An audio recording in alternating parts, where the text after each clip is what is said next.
મંદિર હતું ને જૂનું શિવનું સોમનાથ મંદિર. આ સોમનાથ મંદિરના બે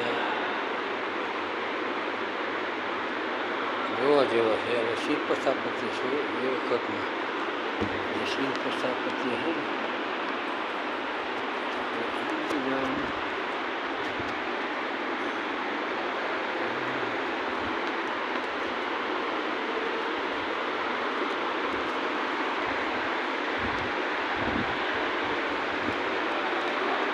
જૂના શિલ્પ સ્થાપત્ય સોમનાથ મંદિર કલશ છે.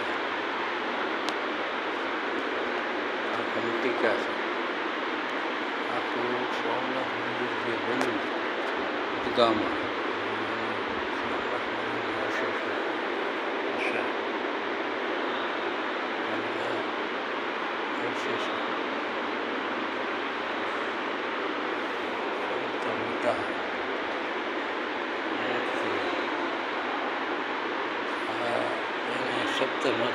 સપ્તમાતૃકા જે સોમનાથ મંદિર આપણે હતું જૂના મંદિરનું સપ્તમાતૃકા છે. આ કીર્તિમુખ છે. આ મંદિરનું પાવડું આ પછી આ તોરણ છે. આ બધા તોરણના ભાગ છે. આ તોરણ છે. એ વખતનું જે જૂનું મંદિર હતું એમાં આ બધું એમનું શિલ્પ સ્થાપત્ય જૂના કે આપણા આવો ભાગ્ય કે ઘરે બેઠા તમને આના દર્શન થાય છે.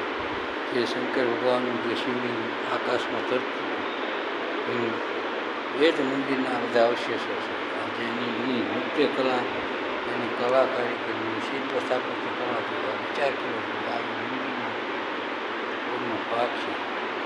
આ મંદિર જોવું અને એને નિહાળવું. આ મંદિરના સ્તંભની મૂર્તિ છે જે ભૈરવ શતાબ્દી ભૈરવ છે. આ મંદિરનું દર્શન કરવા દુર્લભ છે. આ એના ઉપરનું ઘાસ પટ્ટિકા છે. ઘાસ પટ્ટિકા જૂના શંકર ભગવાન જ્યારે ભાંગવામાં આવ્યું એના શિલ્પ સ્થાપત્ય હાંચવામાં આવે છે.